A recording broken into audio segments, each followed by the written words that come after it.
in London for a total of 8 years. I worked for a number of public relations companies in the UK. I just saw many opportunities, which is why I returned to Mongolia in June 2010.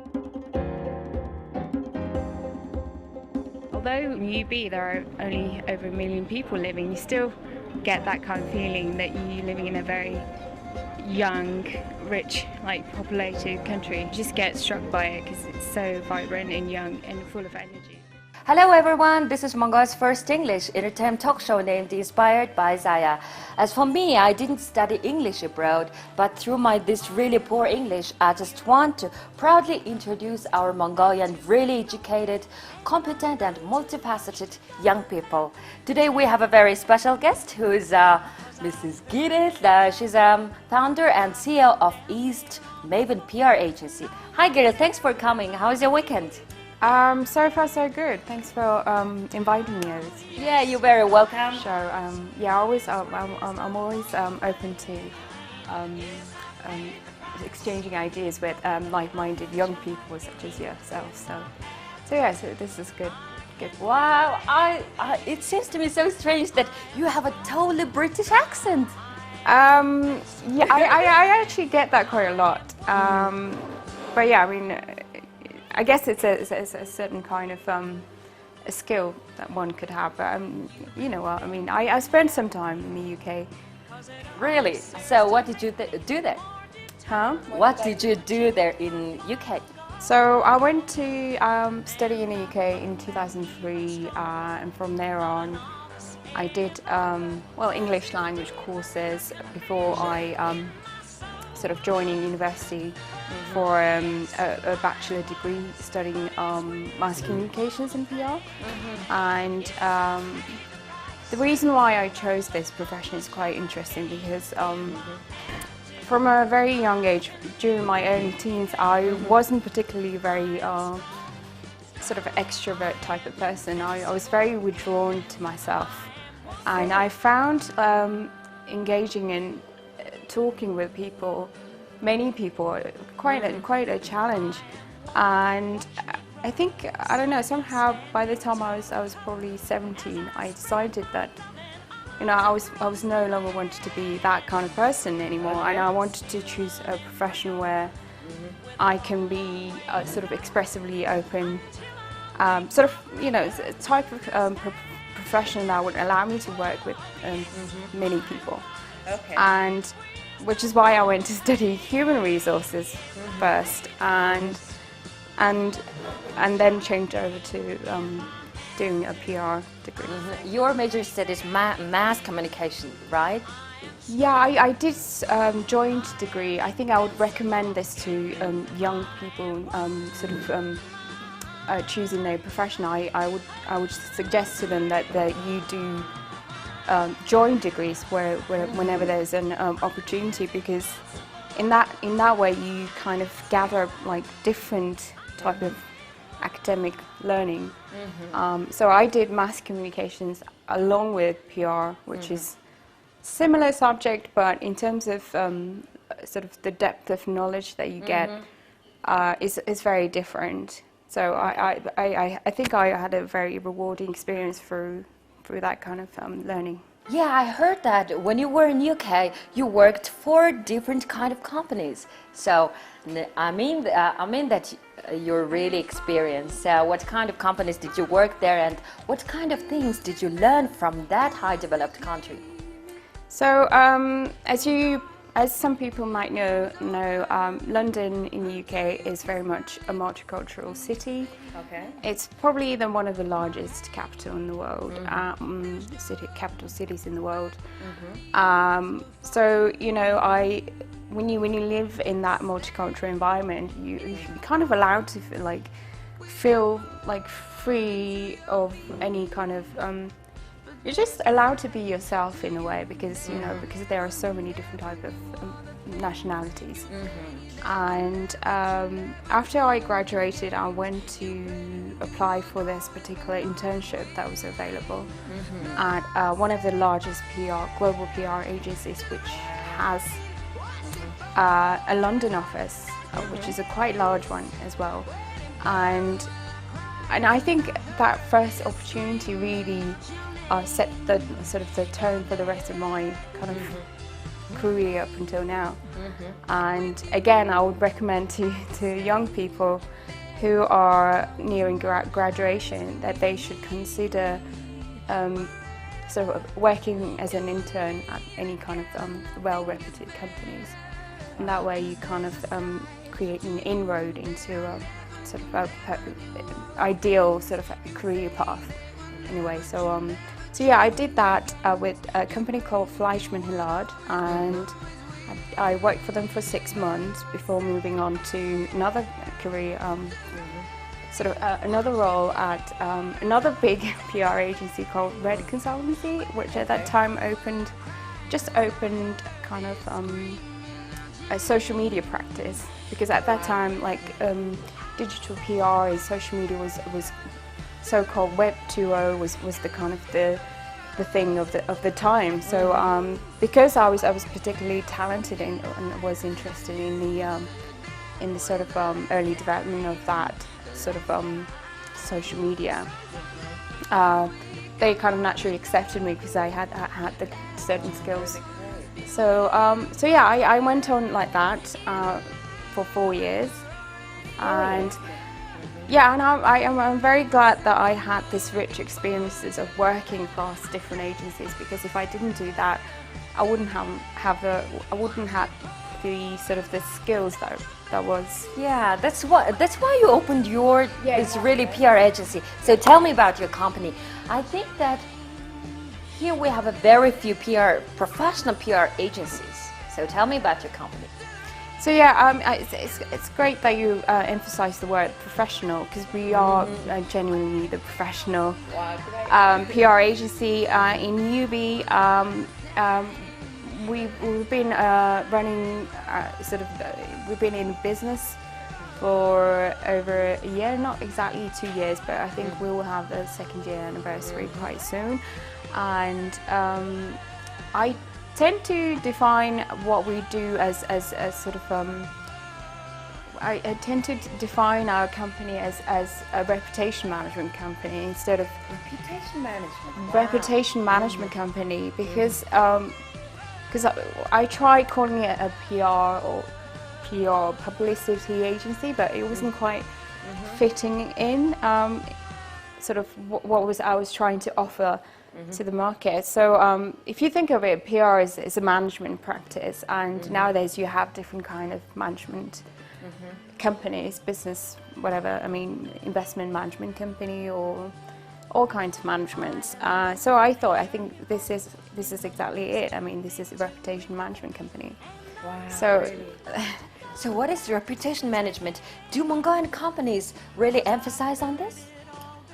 well, I think since I've been back here, I've witnessed companies sort of placing more higher and higher importance and priority when it comes to developing their sort of building up their reputation, and there are now every single big, large sort of group companies now have an in-house PR manager or someone else working, which is a huge development, because at the time I was back, there were only a few companies who had this in-house team, but now literally every large company has a PR team or person handling their reputation. So I think, yeah, this has been one of the fastest growing profession, I think, and more and more companies now placing importance on their reputation. As you know, Mongolia has a unique sort of media landscape.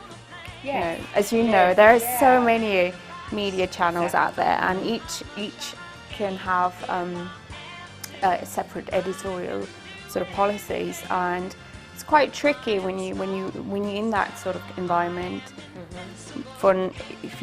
For companies, it's kind of unrealistic if you don't have a person looking after your media relations or your media monitoring. So yeah, I think it's becoming a necessity nowadays. Yeah.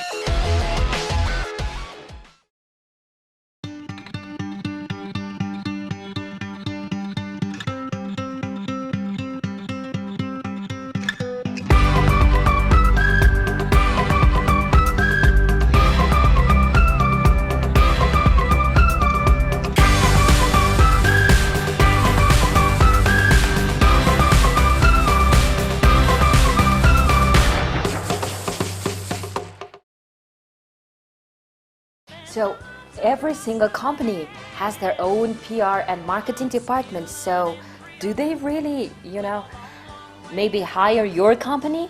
I heard that your company is kind of giving consulting things, but do they really need to hire you? So yeah, to those who are interested in the kind of services that we offer, as we both saying that we are a professional PR agency, what we try to, the ways that we try to set ourselves different from the rest of the sort of the so-called professionals is that we bring in the sort of the international practice. Wow. And on top of that, we try to bring in a little bit of, we try to spice up our sort of campaign works and deliverables with just a little bit of, imaginative, creative works, and I think that's what kind of separates us from the rest of the sort of so-called PR agencies in UAB. So. Yeah, I really like your word, which is creative, because Magan companies, a lot of companies understand PR is just, just demonstrating their new brand or product and organizing kind of press conference and organizing some opening ceremonies, cut the red ribbon, and just, broadcasting the business news. What is exactly PR and what is international standard or? So, well, there are lots of definitions of what is public relations, and to give you a simple sort of definition, it would be, PR is a management, it's a type of management that involves public and stakeholders around certain organizations or companies, and what PR person's role is to create a mutual interest between them and create understandings and create support. I mean, it doesn't have to be always on the company side. You don't have to protect the company side all the time. Sometimes you have to stand on the public side and trying to create a common ground between the two. And communication is such an age-old thing, if you think of it. I mean, ever since a human was in existence, communication was there, and if you miscommunicate what you intend, what was your intention, you risk, losing support or losing understanding. So in a way, it's a very, I mean, all I can say is I'm so glad that I chose this particular profession, because it is all about practice, and it's a great if you type of person who always try to stand on the goodwill side. I mean, this is a great profession to have, because your aim is to create goodwill for the both sides, or for the multiple sides of stakeholders. So yeah, I mean, you have to be a champion of a good cause, and I also like to use this particular, all the skills and knowledge I've gained for the good of the general sort of society. And I've been doing lots of sort of youth projects, youth-related projects. I've been involved in lots of sort of NGO works, voluntary works, just so that that my profession could help the sort of the general societal changes, per se. So, okay, thank you. Okay.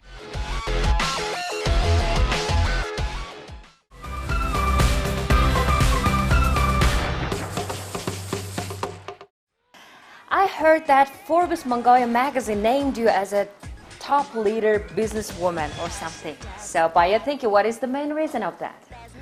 Well, I think it wasn't the top woman title. I think what they tried to highlight was the sort of the emergence of powerful sort of business people, and it involved both young and seasoned entrepreneurs who are women, and I was so glad and happy to be part of sort of be along with the people, and named as one of them.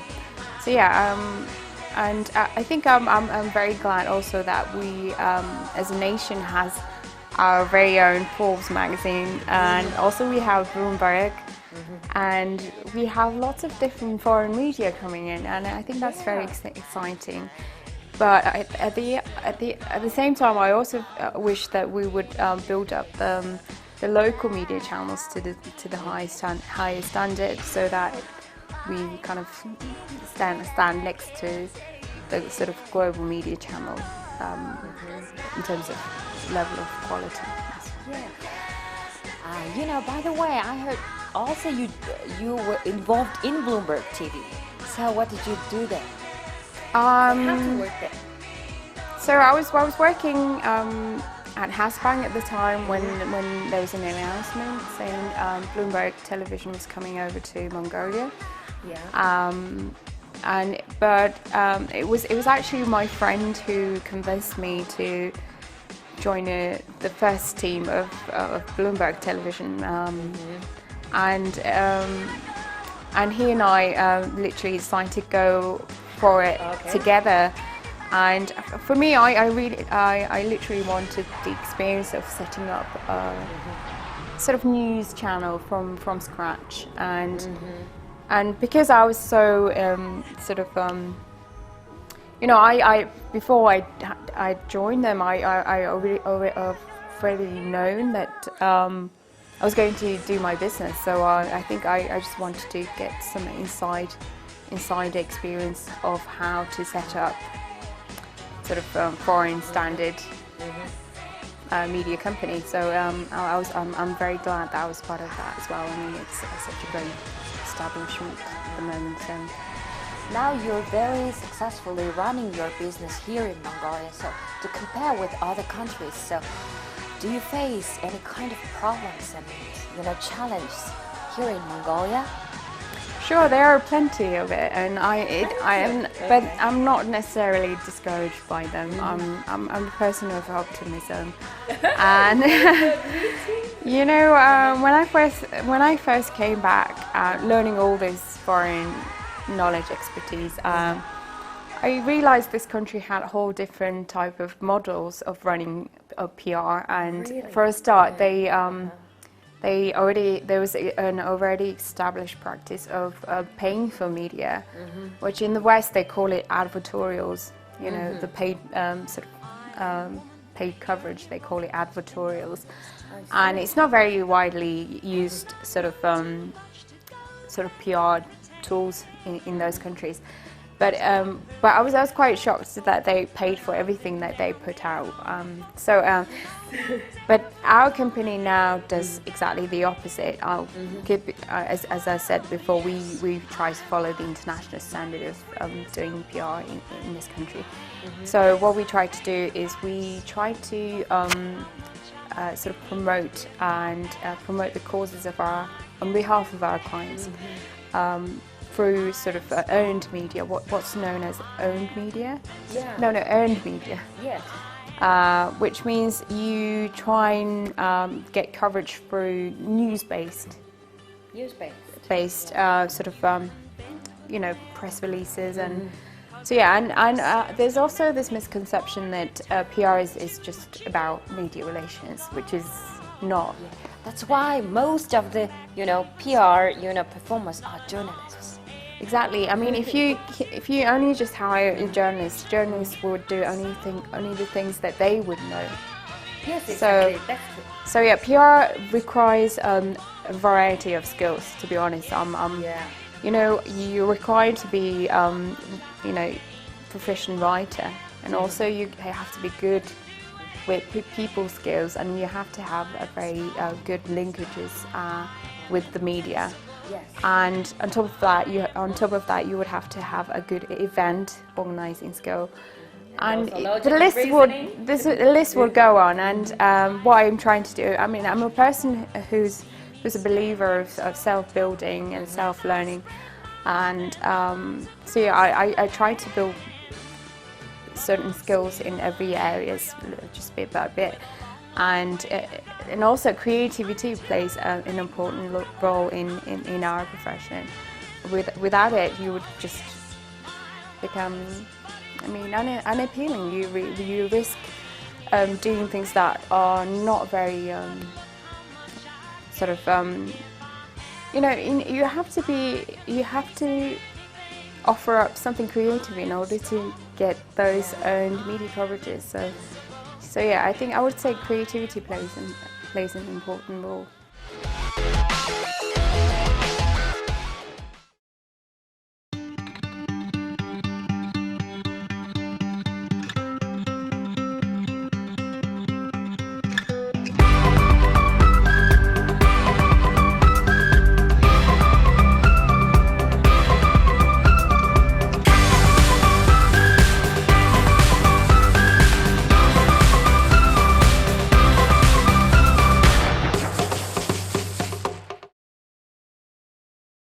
Yeah, here in Mongolia, I think that we don't have any professional PR universities or institutes here in Mongolia. So, as for Mongolian companies' PR things, do you happy about that? Are you happy about that? Are you satisfied with their work?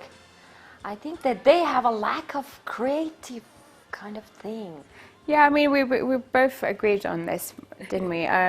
That, you know, the reason why our agency exists is because of that. We trying to change the way people do PR in this country, and I mean, maybe for our own example, we could also impact the existing sort of the professionals to take a different road on, you know, in what they proceed to know as PR. And I think yeah, I mean, major companies tend to sort of do only the reactive side of the sort of the reactive PR, which is only one part of the professional sort of you know output. What you need to know, what you need to do now is to act more proactive if you are to build your company's reputation. So I think they tend to lack on that front. I mean, they do less of the proactive and more of the reactive stuff. And as a result, I mean, and I would also say that there's no strategy in place when they do sort of PR public relations activities. If you are to build a company's or brand's PR sort of known reputation, you have to have a certain strategy and also planning. I mean, planning plays in it. You know, without planning, you just risk doing things that just doesn't create any impact. Yeah, exactly. So that's my thought really on that. Yeah. Yeah, okay. So Mongolian wise word said that if your start is good, then finish is good. You know, I heard that your company, East Maven PR agency, organized very successfully one kind of fundraising event for presidential election. Is it true? So tell me about the detail. Okay, I would not discuss it in detail. I mean, although I tried to be very boastful about it. I guess it was the most sort of interesting work we did, and it's also a privilege. It was a privilege for us to be involved in the sort of presidential election fundraising. But I mean, I'll just keep it short as that, really. I wouldn't go into detail. I mean, we work with a variety of different clients who are in the entertainment world and also in finance. And we're trying to get into sort of tourism industry, and from this year we're going to be doing lots of music related PR work. Wow, great. And this is another area that I'm personally very interested in. And at this moment, Mongolia is going through a cultural phase where the sort of the gap between the old and young musical talents are not very being productive, and the gap between the two is widening because I don't know why. I mean, suddenly there are lots of young singers, lots of young bands, but at the same time, the old ones are the ones that has the financial power to put together a large-scale concerts and things like that. So yeah, I don't know. I think the young ones need to take over the old generation in a way that they don't waste their talent. So. Okay, so tell me about the detail of that fundraising event. How did you make that? How much money did you make? I think it's something that I wouldn't discuss in an interview, really. No, I can tell you off the record, but no, because really? It involves the president and stuff. So. Okay, thank you. Okay, let's change the topic a little bit. Of course, you are doing really great PR works and events. So, how much money do you make? So, are you satisfied about your payment from the companies? So, of course, it's really interesting for especially young people.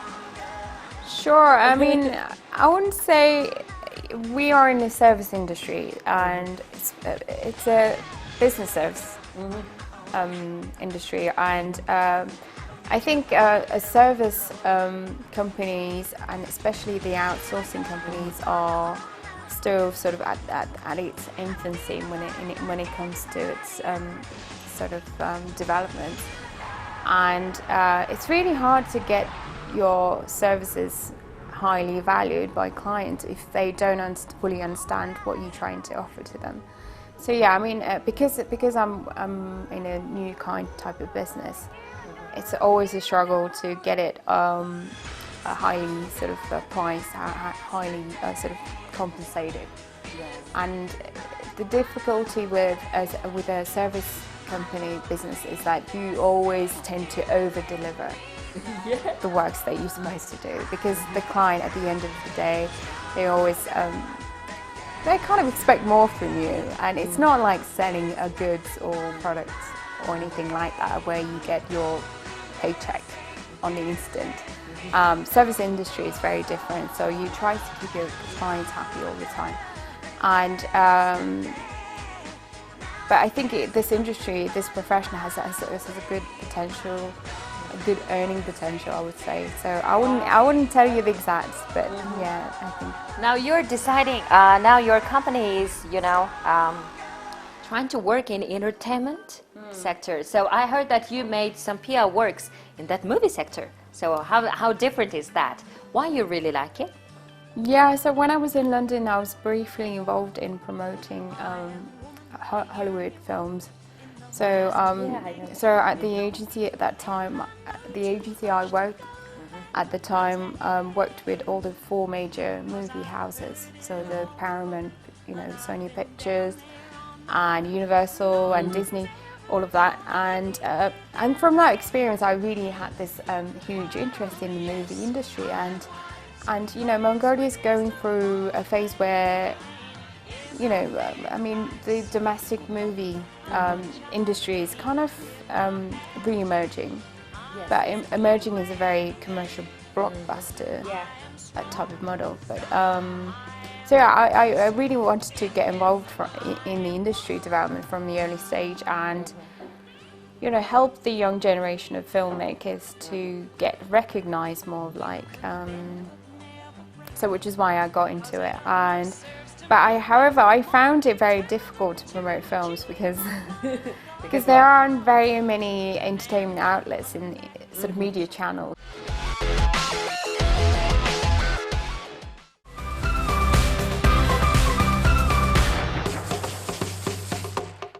Yeah, I think that you're a really busy woman. So, as for your private life, do you have a boyfriend? Are you married? I can't believe you raised the question. I'm not married yet. Oh, really? Yeah, but I intend to. How old are you anyway? I wouldn't say. I wouldn't tell you that. But I think we're around the same age, aren't we? So. I also think so. So. Yeah. Of course, you're a young person. I can't end my talk show without asking, what are your, long-term goals and career plans? So, The first, from the very first time I decided to run a business, I had this very vision that I would eventually help to build a brand for Mongolia. So Mongolia is already a brand, but I would help to build it in ways that you reach, every corners of the world. So, yeah. Really good. So yeah, I mean, it could be anything like tourism, it could be foreign investment, it could be things like cultural exchange affairs, and anything that Mongolia tries to put out to the international community. I would try and help them to promote it. I think that's my sort of my new-term ambition, really. Great. Really great. So I'm really proud of you. At the end of the talk show, our talk show has a special part, which is throwing Mongolian traditional ankle bone. As we are Mongolians, this is kind of good for a tooth teller, Yeah, I did Yeah. quite a lot of that. So it is maybe sheep and horse is kind of lucky, okay, and camel and goat is deemed a little bit unlucky, okay. So all four sides on one throw is indicative of a very big fortune, okay. Let me see your spirit as a Mongolian woman. Okay, so you're gonna. Okay, this is gonna tell me my fortune. Okay, good luck. Okay, it's 2 camels, 1 sheep, and 1 goat. Okay, since you have a sheep, it's kind of good. Okay. Okay, Gita, thanks for coming, and it is my privilege to talk to you, and I'm really proud of you. So at the end of the interview, give me some tips. How can I make my this Inspired by Zaya talk shows PR? Okay, now I'll write down, okay? Because I'm bringing my notebook. Okay, give me some tips. Right. Okay, I write down. First of all, trying to share it as soon as the TV program's out, the show's out. Try and share it with people like me and those that are working in PR. So you have to treat your show as a good content, and use that content to sort of reach out to the relevant communities.